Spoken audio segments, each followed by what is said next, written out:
In a far-off southern continent characterized by blazing hot desert, fertile, life-giving rivers, and dominated by a relentless sun, lies a country without comparison: Egypt. From the barren mountainous landscapes of the Sinai to the teeming metropolis of Cairo, the diversity of this country is boundless.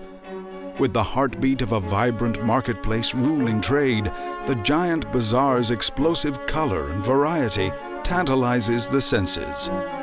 The River Nile, coursing from the city gates, delves deep into the Sahara, carving a kilometer-wide strip of verdant green which passes through centuries of ancient history.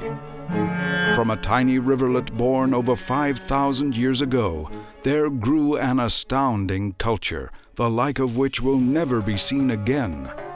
Join us on this spectacular journey through the miracle which we call Egypt.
Our journey starts in the region where several thousand years ago a man led his nation out of slavery into the Holy Land. Moses' journey out of Egypt is littered with miracles and legends which mark the history of the stunning Mount Sinai. The sun rises above this spiritual place, astounding us with its panoply of color. The Sinai Peninsula lies in the east of Egypt, on the border between Africa and Asia. This peninsula is characterized by desert and its vast chain of mountains. Mount Sinai, also known as Mount Moses, is found in the south of the peninsula and climbs to a height of 2,285 meters, the second highest mountain in Egypt. As dawn breaks, it touches the summit of the mountains. The multitude of peaks are still shrouded in mist till long past daybreak. But even now, there are often large groups of people gathering at the Holy Mount. These people are pilgrims who started their journey many hours before at the river base, climbing to the summit in order to celebrate the traditional rising of the sun. At the very top of the mount sits the Chapel of St. Moses, also called the Chapel of the Holy Trinity. The exterior is surprisingly simple, given that the legend of Moses receiving the tablets of the Ten Commandments from God happened here. The chapel roof boasts a massive bell on which are written praises to God, doxology, in Greek. Above the bell, a small sign in dozens of languages declares peace on earth and goodwill to all men.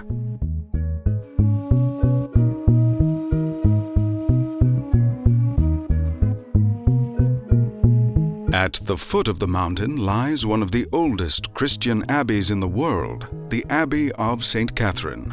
Built between 548 and 565 BC, the abbey is named after Catherine of Alexandria, one of the most important saints in religious culture. The saint was born a princess from Cyprus who became a martyr in the 4th century AD on account of her unwavering belief. The abbey was built on top of her mortal remains. Most pilgrims are drawn by the legend of Moses. But St. Catherine's Abbey has also drawn large crowds from long ago due to its holy realm. The Abbey's library stores over 6,000 manuscripts of Christian doctrines. This is matched only by the Vatican itself. Another rarity are 2,000 icons, still partly in existence since the 9th century. This stunning collection was able to survive not only due to the monks' diligent care, but in particular due to the unusually isolated location. In all the centuries of its existence, the abbey has never been plundered, making it one of the only Christian sanctuaries in history to survive in its original form. Moses' presence emanates from the holy chapel of the thorn bush, which preserves the legend of God showing himself to Moses as a burning bush. And the angel of the Lord appeared to him in a fiery blaze of the bramble, and he saw that the bush was burning in the fire and was not consumed. God, who presents himself in Hebrew as Yahweh, in the encounter with Moses, promises he will free the nation of Israel from Egypt's captivity and to lead it into the holy land of Canaan, which in our days is known as Israel. After 10 days of extreme endurance and separating the ocean to pass through, Moses eventually led the nation of Israel to Mount Sinai. He reached the top of the mountain and received the 10 Commandments of God. Like Moses, we will submit ourselves to the desert. The largest part of Egypt is dominated by the vast Sahara. Here you can see the entire spectrum of an extreme environment, from the spiky, unforgiving rock formations to the undulating, ever-changing dunes overlooked by the burning fire of the sun. The Sahara covers most of Egypt, but the regions differ wildly within this vast landscape. To the left of the upper River Nile stretches the Libyan Desert. The right bank of the Nile covers just the eastern desert. To the north of the Libyan Desert lies the Wadi al-Hitan, one of the most important archaeological finds in terms of fossils. The desert is characterized by one element: its terrible heat. It's not unusual to find temperatures climbing to over 60 degrees. Equally extreme is the rapid fall in those figures when the air cools down quickly once out of the sun. In winter, temperatures reaching below zero are not uncommon. But easily the most dangerous aspect of this climate is the dry atmosphere and the unexpected scorching heat.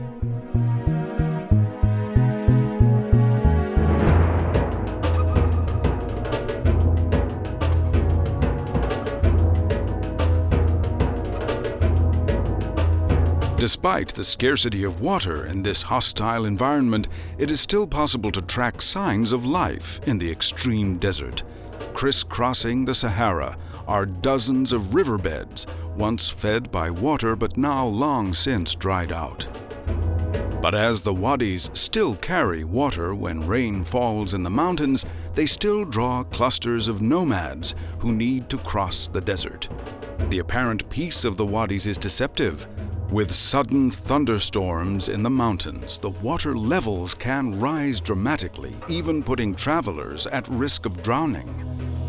The primeval ocean covered the entire continent, Tethys, 40 million years ago. This accounts for the remains of ancient mammals often found here. The Egyptian Wadi al-Hitan, the Valley of the Whales, gives its name to the host of discovered whale skeletons. Most of them are fossilized remains of the now extinct Basilosaurus, also known as king lizard. Similar to the swordfish, this predator whale survived on a diet of small fish.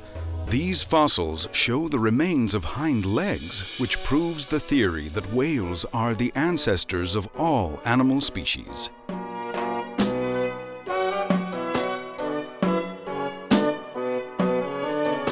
To the east of the Sahara lies the Red Sea. Its name may derive from the Persians, who gave all cardinal directional points a distinctive color. This sea marked their most southerly point, which became the Red Sea. The north point was named the Black Sea.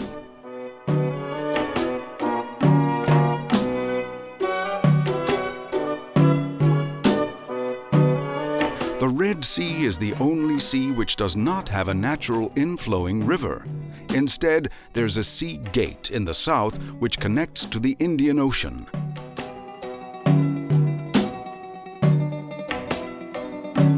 Due to its isolated location, the level of salinity is very high and makes the water clearer than most other seas on this continent. This makes the Red Sea perfect for diving tours, making it a favorite with tourists.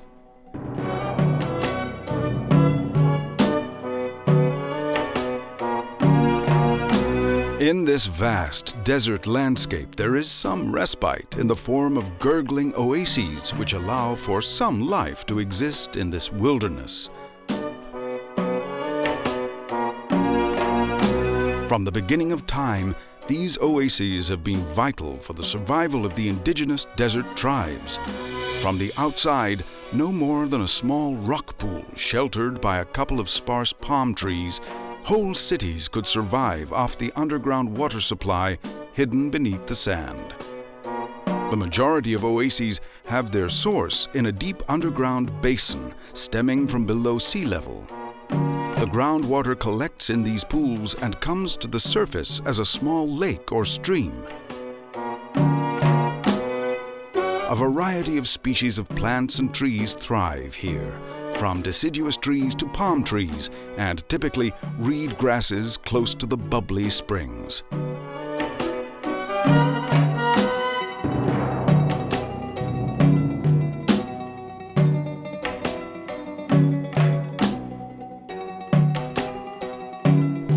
The largest oases are the ones at Fayum Basin, Al-Bahariya, and the valleys of Farafra.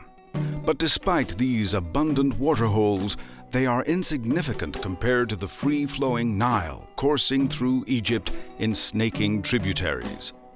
Finally, at the apex of the Nile, it gathers towards the Mediterranean Sea, widening its delta from Cairo to Alexandria.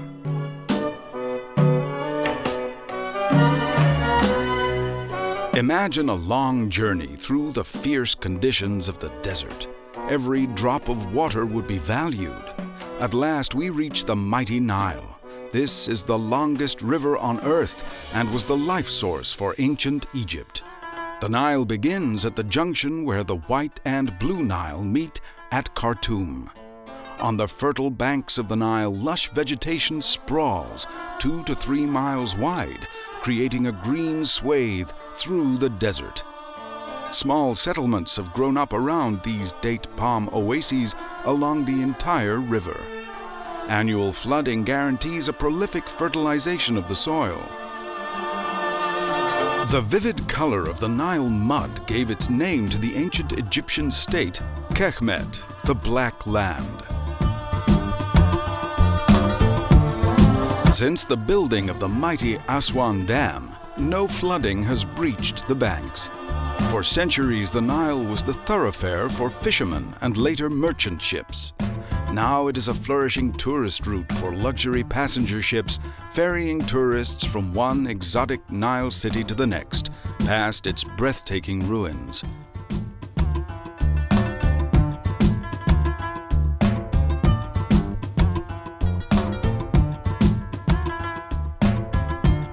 At the end of the delta, the Nile segues into the Mediterranean Sea, gathering at the metropolis of Alexandria, where our journey is leading us.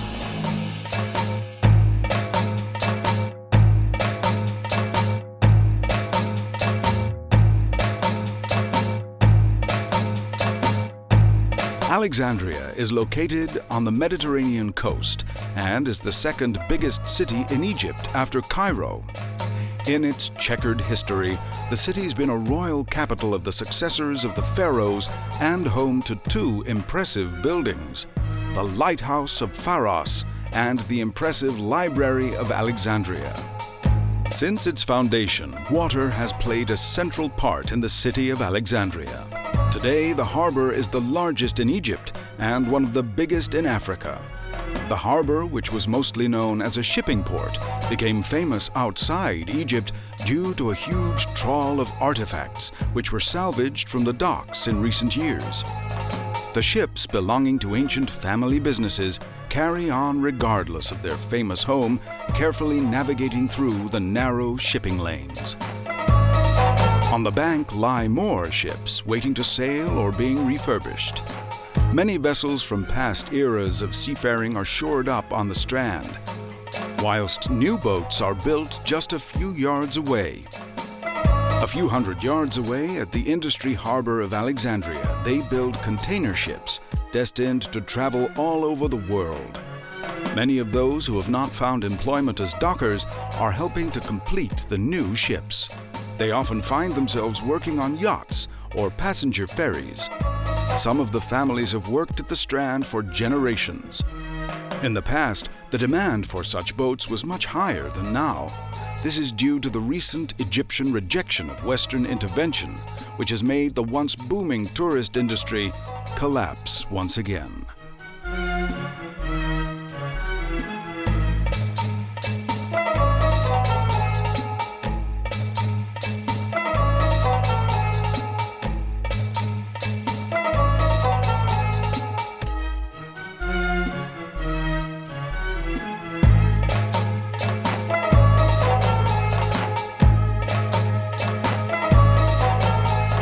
The tourists are not aware of the dockers' huge efforts on the Strand. Instead, they are enthralled by the history of the country and its native tongues. On top of a world-class ruin stands Fort Kite Bay, which watches over Alexandria Harbor. The defensive fortification was built at the end of the 15th century. Before then, it stood on the same spot as the famous Pharos Lighthouse. The lighthouse was built by Ptolemy, the ruler of the leading dynasty. Greek successors to the Egyptian pharaohs around 280 BC.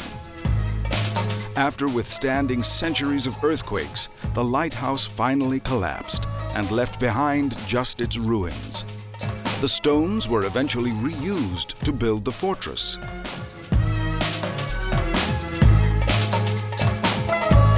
The fort has few windows, which makes the inside dank, shadowy, and cold.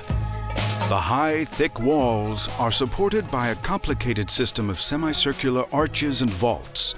This massive and well-fortified construction was primarily built for defense against the Turks. Finally, it was used for defensive purposes and wars, arguably far more than its architects would have imagined. Where today the Egyptian flag flaps proudly on battlements reaching to the sky, back then, at the time of the Napoleonic Wars, guards patrolled on top of the walls and towers. In the inner courtyard, garrisons housed the troops of soldiers. Now, all the small islets and narrow spy holes have been bricked up, no longer used by foreign military, but by nosy tourists who lurk in front of the gates, staring into history.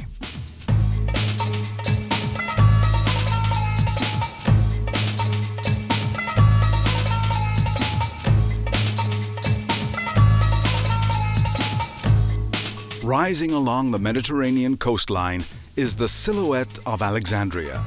The city with 1,000 facets was built by Alexander the Great in 331 years BC. The city has carried his name ever since. This new city only took a few years to become one of the most important cities in the Mediterranean. With the building of the lighthouse at Pharos and the Great Library, Alexandria's reputation as a sophisticated cosmopolitan city was sealed. But the lighthouse collapsed and the Great Library was consumed by fire. Dozens of natural catastrophes, earthquakes, and floods brought Alexandria to its knees and left it almost meaningless. Today, the city presents itself in a new light. Contemporary architecture of the 19th and 20th century stands between the credentials of the city's Ptolemaic forefathers. A visitor may be anxious that the past will not represent itself more clearly, but if they look, it bursts out in between the modern alleys and side streets. On first impression, the cityscape is heavily influenced by traders, hawkers, and shops who try and tempt you with their fresh goods and produce.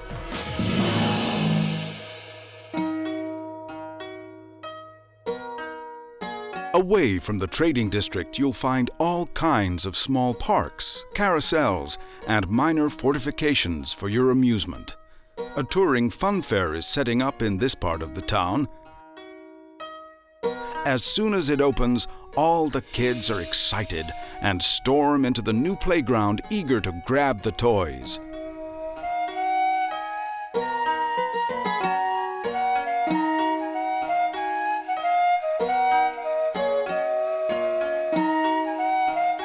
Just a stone's throw away is an animal marketplace. As in other African countries, Egypt has similar traditions, and in Alexandria, the connection between human and animal is still very direct and original. Outside the city walls, herders gathered the animals into flocks to lead them into the center of the town's marketplace. In the shadow of the big municipal housing blocks, you can still find some space and peace and quiet, removing you immediately from the hustle and bustle of Alexandria.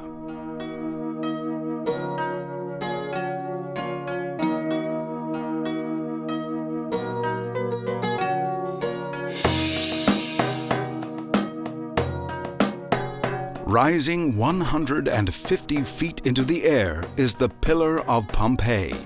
This is the largest Roman pillar ever found outside the imperial capitals of Rome and Constantinople, Istanbul.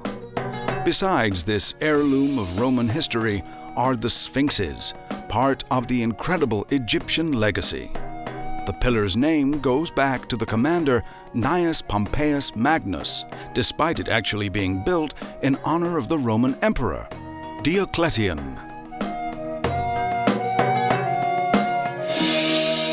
The amphitheater is the second most famous testament to the Roman era. Allowed to remain open and intact, it lies at the city's center after excavation.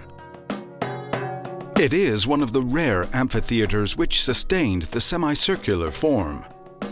Apart from being aesthetically pleasing, the amphitheater's design offers a spectacular acoustic advantage. Because of the special build of the spectator-ranked seating, you could hear actors and orators even when they were whispering. Most likely the entertainment was in line with the bread and circuses theme. Gladiator and animal fights took place, as was common in the rest of the country at that time. Around the important archaeological site, more and more ancient buildings have been unearthed. An insight into the spectacular former life of Alexandria.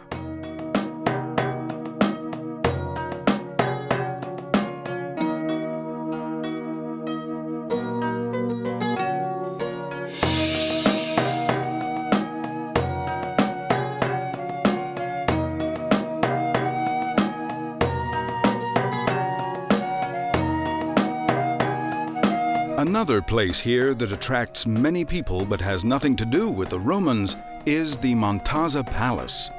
Built 100 years ago as a summer residence, it became a feature of Alexandria, which boasts a more bearable temperature than a sweltering Cairo during summer.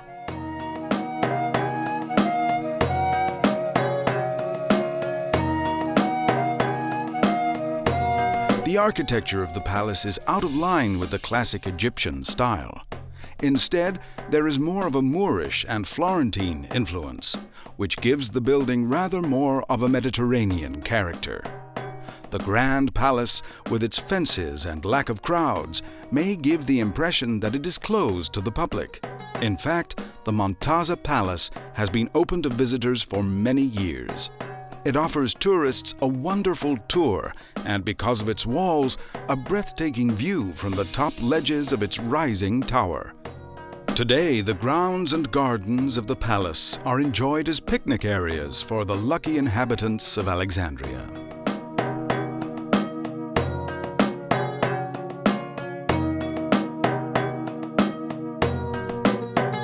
The symbol of modern Islam rises shiny-domed and dazzling in the daily sun against an azure blue sky. The mosque, at once both a meeting point and a place of religious worship for every Muslim, Islam is the most widespread religion in the Near and Middle East and in the Arabic-speaking world.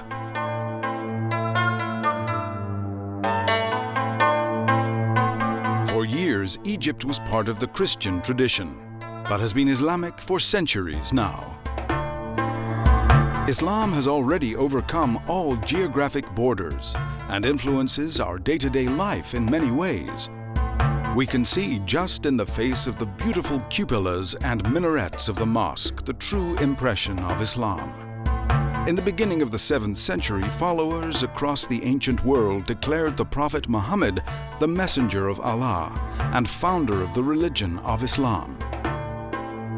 After the Prophet's death, the new religion spread at an almost unbelievable pace, first in the Far East and then across whole continents, including North Africa and finally into Europe. All these different cultures witnessed the spread of Islam. Alongside this, there emerged many different and unique architectural forms, from mud and clay mosques of the Sudan to the domes of Granada in Spain.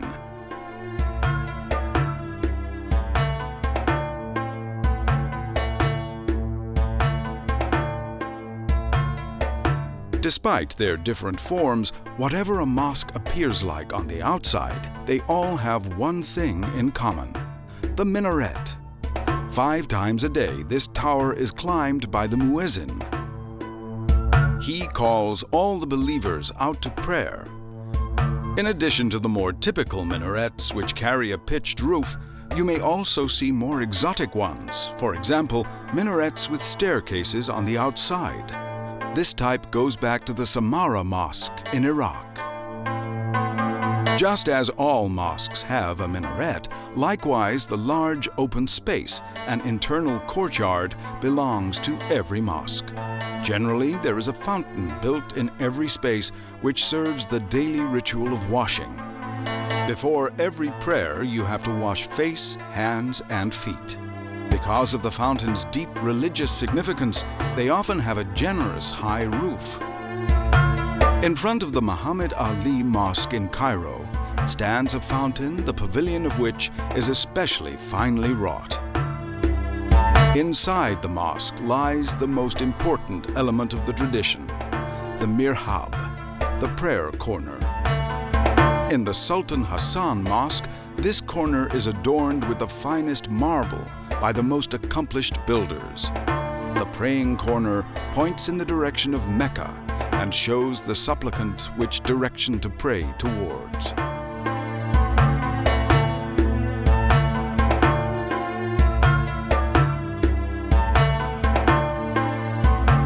On public and religious holidays, the adjacent minbar is climbed by the mosque's spiritual leader, the imam, in order that everyone can hear him. He stands with his back towards the crowd, facing the mihrab. The circular form of the prayer corner ensures the voice of the imam is thrown out loud and clear back into the room. Mosques do not only serve the purpose of prayer, they are equally important as a place where the social life of the community plays its role. Apart from the glorious prayer room, there are also separate community rooms, especially in old mosques where families spend their spare time talking and worshiping together. Fountains and courtyards are found in almost every mosque, as they have always been part of a mosque's design. Islamic architecture has derived very much from sunnier climates in the globe, and therefore uses a historic interplay between light and dark, shadow and sun. When it grew dark outside, light glowed from an array of lamps with artistically designed cutouts and slits. Chains of night lights wind around mosques at sunset and give a warm, relaxing atmosphere. Throughout all the walls and windows of the mosques, you will not find any pictures of religious themes, unlike in Christian churches. There is no depiction of human figures in the Islamic religion, nor images of the Prophet.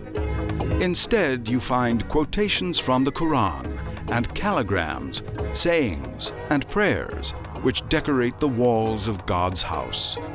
The highest point of the mosque is often decorated with cupolas with huge colorful ornaments and arabesques extending from over the ceilings all the way down to the floor.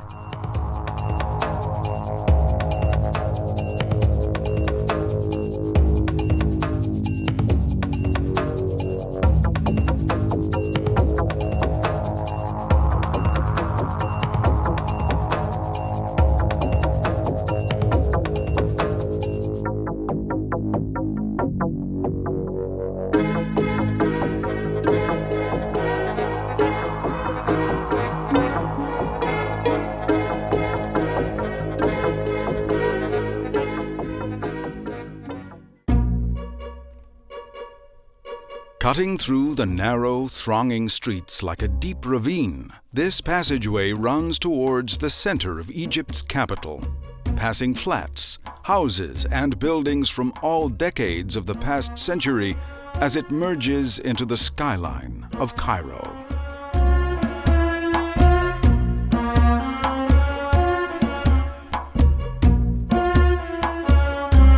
Cairo lies on the right side of the Nile and at the mouth of the fan-shaped Nile River Delta. In Egyptian, the city is called Al-Qahira, meaning the victorious. From being a small stronghold, Cairo grew to being the capital of Egypt and the largest city on the African continent.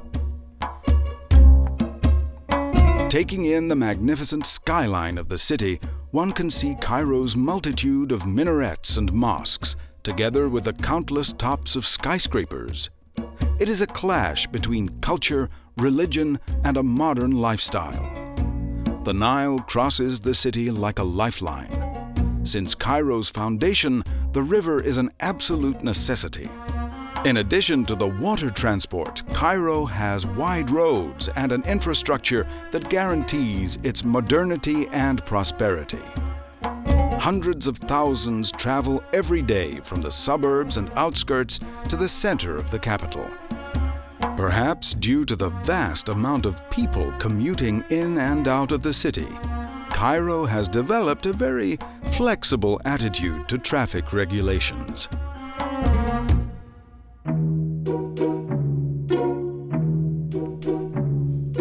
Let's move away from the bustling crowds on the street into the tightness of the alleys. The fascinating bazaar offers goods from all over the country. Some of the shops seem tiny, but each merchant is absolutely convinced of their own products and can delve into the stock, producing incredible treasures like magic. Apart from the array of spices, herbs, and garments, the bazaar also offers more precious items. Some sellers offer bowls and plates made from metal or slate, decorated with ancient calligraphy.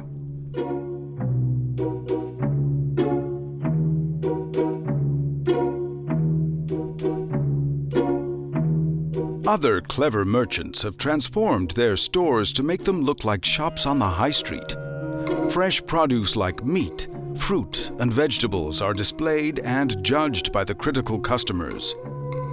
The choices on the market are vast, and prices can differ wildly from store to store, every store, often with the written prices having no substance at all. Here in the gigantic Bazaar of Cairo, the principle of bargaining rules. Haggling or bargaining can take minutes, but if it's about a valuable piece, it could take much longer. It's pretty much taken as an insult if a customer accepts the first price the seller offers them. Bargaining is a kind of ritual here, as much a part of the sale as the payment. Herbs are the most popular product. Over hundreds of years, herb and silk stalls exported their exotic powders to various European countries. Today, herbs and herbal mixtures are prepared in various small warehouses. The products are milled to begin with. The powder that comes out of the mill is still not fine and aromatic enough to be sold immediately. The powder then needs to be sieved, reworked and sieved again until it is absolutely pure.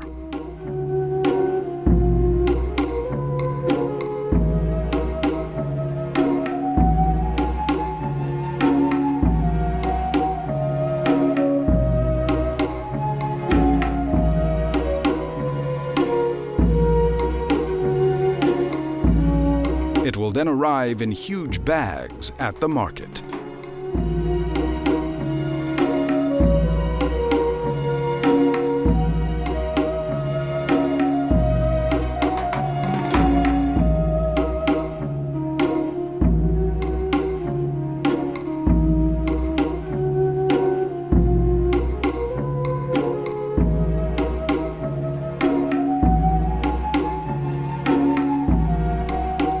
Outside the city center is a camel market.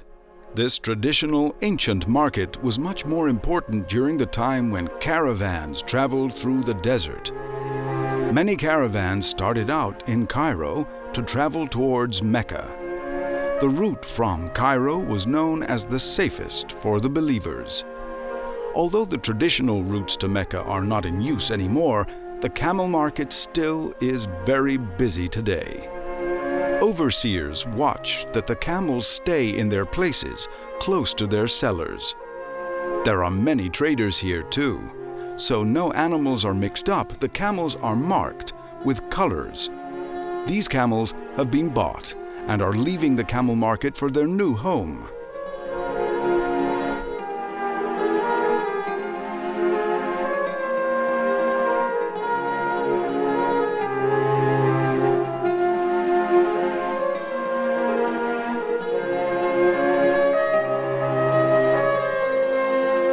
We're back in Cairo at the Egyptian Museum.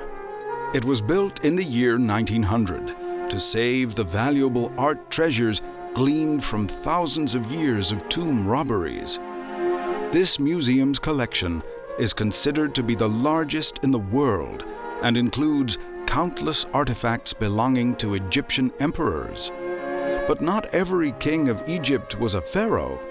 Only in the 17th dynasty, about 1,700 years ago, were Egyptian kings given the title pharaoh. Standing out from the many mummies, the most famous exhibit is the golden death mask of the legendary young king Tutankhamun. This mask consists of 11 kilos of pure gold.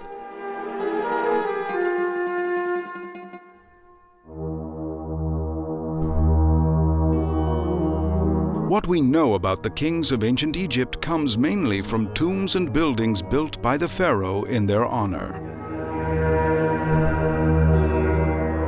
Unbeknown to the many visitors and followers of Egyptian culture, the oldest evidence of the dynasty lies not hundreds of miles from the heart of the city, but right here at the gates of Cairo. From the Second Dynasty onwards, the suburb of Saqqara was used as burial place for all the Egyptian pharaohs and kings. Two more infamous temple complexes of pharaoh dynasties are located here at the river bend of the Nile: Karnak and Luxor. The most extensive information about Egypt's gods can be found in these huge temple complexes. The largest is the temple city Karnak. Karnak's history goes as far back as 2000 BC. On its vast ground are not only temples for gods, but also for pharaohs, kings, and very often their wives. The biggest temples are for the king of gods Amun-Re, the god of war Mont, and the goddess Mut. Religion played a leading role in ancient Egypt. The belief in the ubiquity of the gods was mirrored in the pharaoh, who was seen as the son of the sun god Re. The Egyptian sky, depicting hundreds of gods, was the largest in history.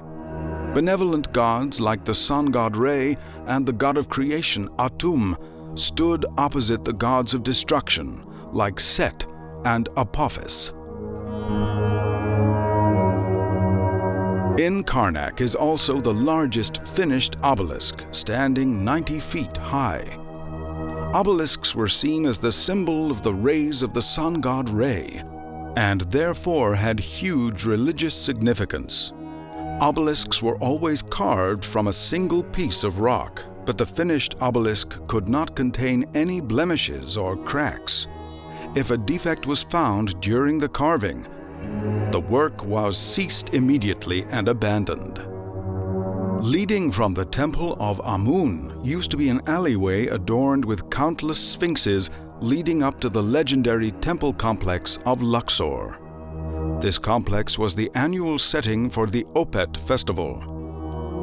On this festival, statues of the gods Amun, Mut, and Khans were taken by boat-like chariots on a procession from Karnak through to the yards and the columned halls onto the road to Luxor. We have learned that this ceremony and strenuous ritual was performed to legitimize the emperor and therefore the maintenance of the Ma'at, the ancient Egyptian world order.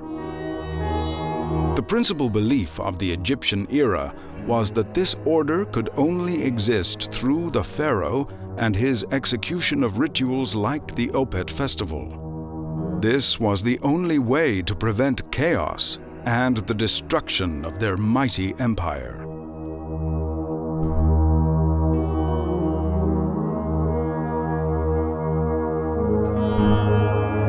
Close to the Nile Delta lies the dead city Saqqara. Some of these burial tombs are over 5,000 years old. The name Saqqara is probably a derivation of the name of the god of death, Sokar. He featured in an incredible ritual in which mummies would lose their souls. Saqqara became a burial ground so early in Egypt's history, probably due to its close proximity to Memphis, the original capital of Egypt, just a few miles from here. Here we can see, inside the tomb of Teti, a wall with astounding hieroglyphics. These scripts were probably never finished, as Teti died unexpectedly. The hieroglyphics were meant to lead the king to the realm of the dead. Originally in Saqqara, these murals, still found in many tombs today, used to be drawn on the outside, but gradually they were transferred inside to protect them from the corrosive weather and sandstorms. Next to the ruined chapels rises the Pyramid of Djoser.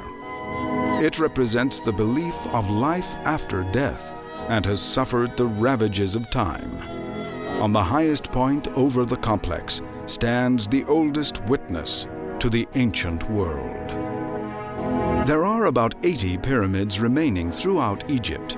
The most famous ones are found in Giza, but many more are found in other necropolises around the Nile Delta. Not all of the pyramids were designed to be burial grounds. Some were used as fake graves or cultural palaces. The Djoser Pyramid is one of the first pyramids in Egypt. 4,700 years ago, it was built by the legendary architect Imhotep. The pyramid has 6 steps and is 180 feet high. The form of the pyramid is based on the first mastaba. It consisted of only one stone step. In time, more and more mastabas were built on top of each other, and this is how the first step pyramids evolved. Although from the outside these pyramids differ from the Great Pyramids of Giza, inside all pyramids have these step forms. They only get their comparatively smooth surface from the amount of steps and the type of cladding.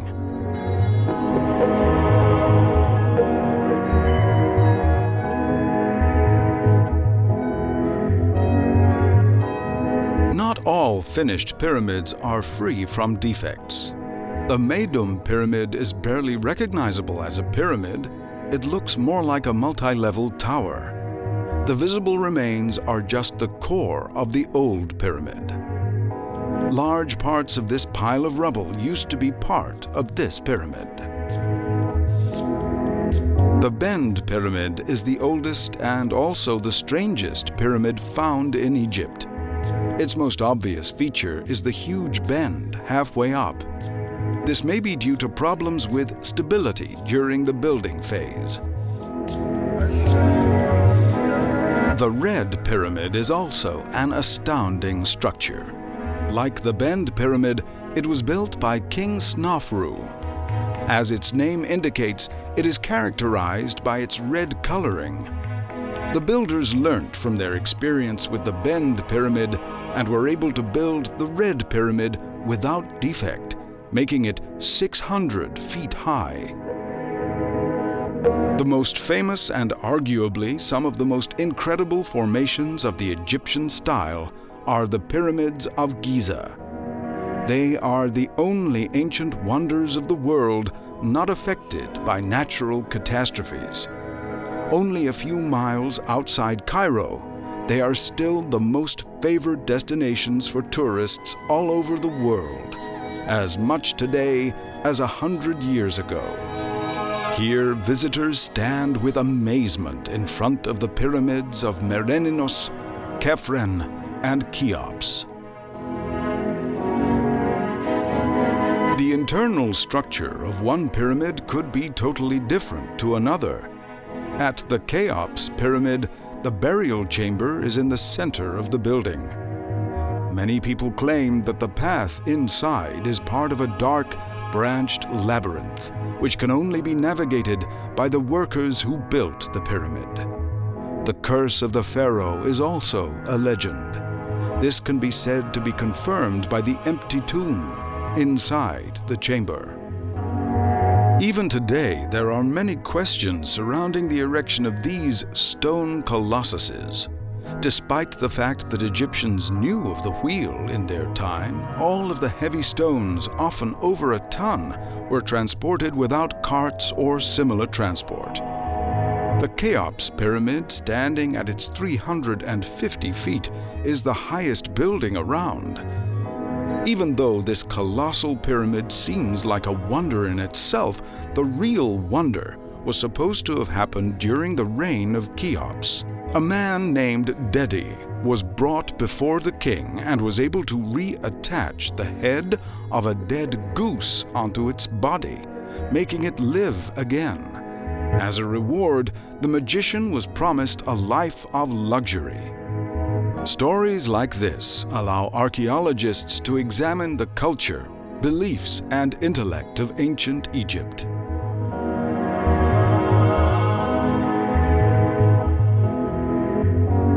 The camels wait patiently in the hot desert sand. Although there are plenty of comfortable vehicles which now transport tourists effortlessly to the pyramid sites, camels are still the most popular form of transport. There can be no question. Approaching the pyramids on the back of a swinging ship of the desert. Close to the monumental structures rises another part of Egypt's legacy, the Sphinx. For over 4,000 years, as long as Egypt has existed, the mighty Sphinx has stared into the desert. There are many secrets and legends whispered even today. It is unclear whether it was built as a guardian for a tomb or as a portrait of a king. The most intriguing mystery is perhaps its broken nose. The most common assumption was that the cannons of Napoleon on his Africa crusade destroyed it, but this was proven wrong. It is more likely that a fanatical iconoclast broke off the nose to make a stand against religion or culture. So, since then, the Sphinx watches the burial grounds of the pharaohs without its nose.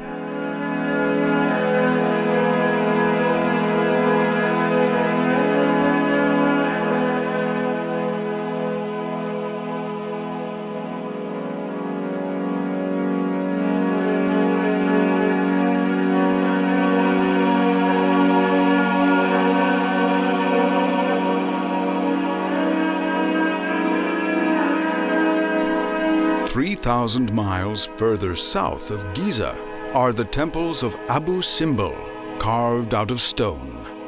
Originally, the temple complex of Abu Simbel was located where the Nasser Barrier Lake is today.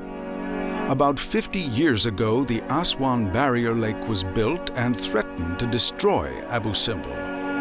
In a worldwide campaign, the whole complex was removed, including the original rock, and rebuilt around 600 feet further down the site. Carved in stone, the imperious wife of the pharaoh, Ramses, Nefertari, overlooks the Nile. This temple was built in her honor.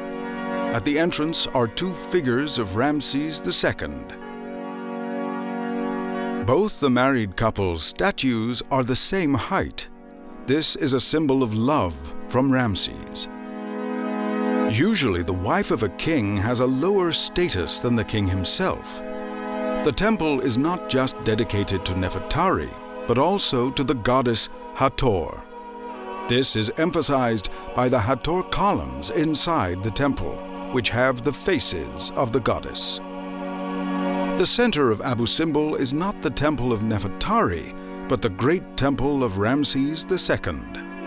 His burial place is about 500 feet away from his wife's. Every great temple of ancient Egypt has a huge main entrance. It is called a pylon. At Abu Simbel, the rock itself is the entrance gate. On the edge of the gate are 4 seated statues. Each statue represents Ramses himself. These self-portraits show Ramses' desire to be the same as the gods. This can also be read on the inscriptions on the statues, on which he is described as the son of all emperors, lover of Amun and Atum, and emperor of both countries, Upper and Lower Egypt. Many halls with countless inscriptions and statues of gods are carved into the rock. In one of the halls is a relief that shows scenes of the life of the pharaoh. In the last room of the temple, the sanctuary, are statues of the gods Ta, Amun-Re, Re-Harakti, and in the middle, Ramses himself.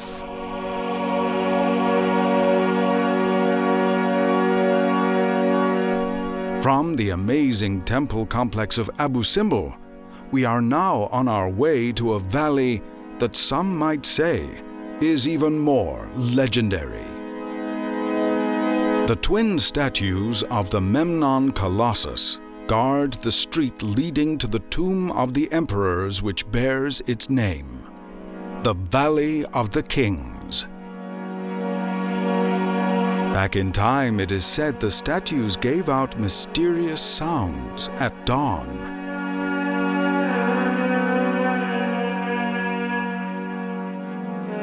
The Valley of the Kings is close to the temple complexes of Karnak and Luxor on the other side of the River Nile.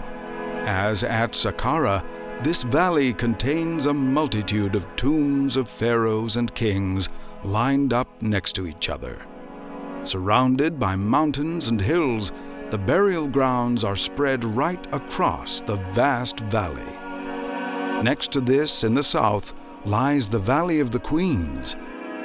These are similar tombs housing the wives of the kings and many senior dignitaries and officials of Egyptian courts.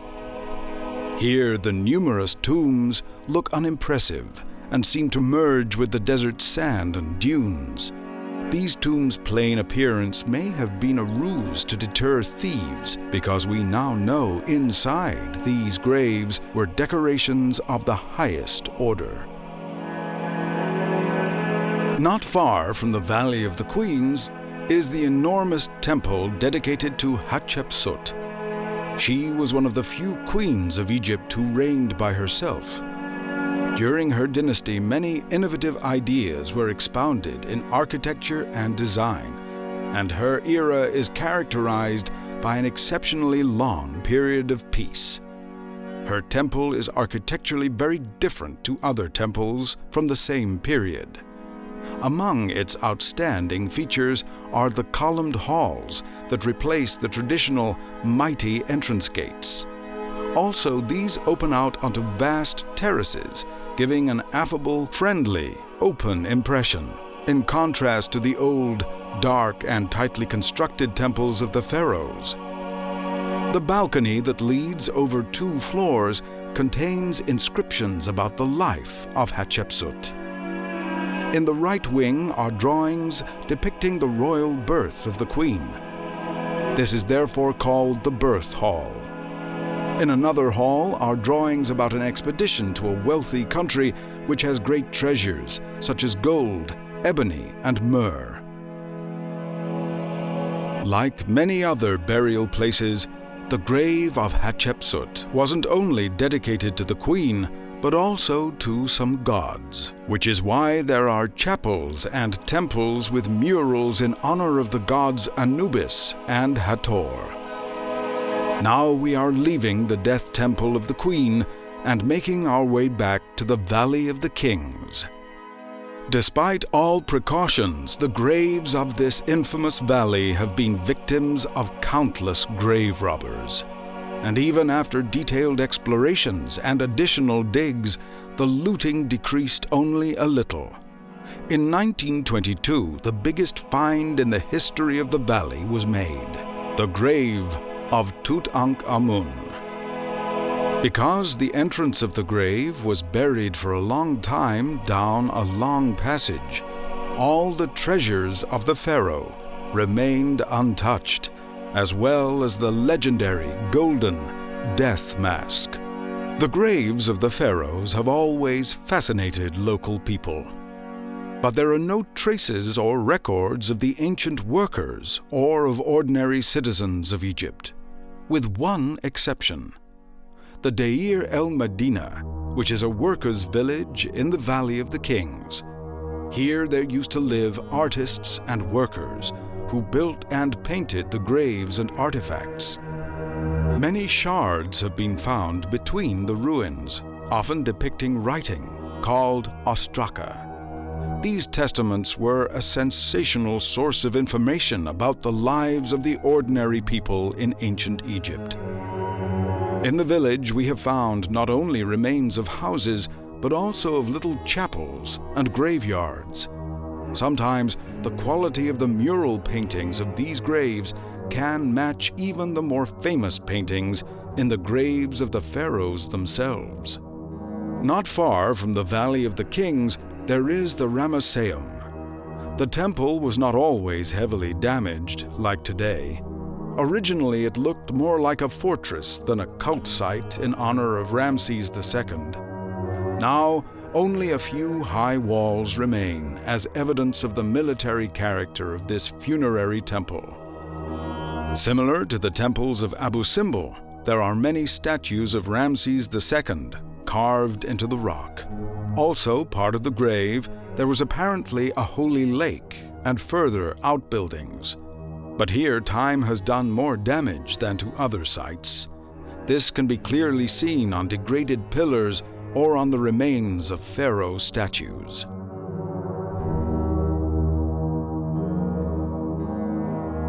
Egypt. Thousands of years of ancient history. Scores of events and colossal evidence of human accomplishments.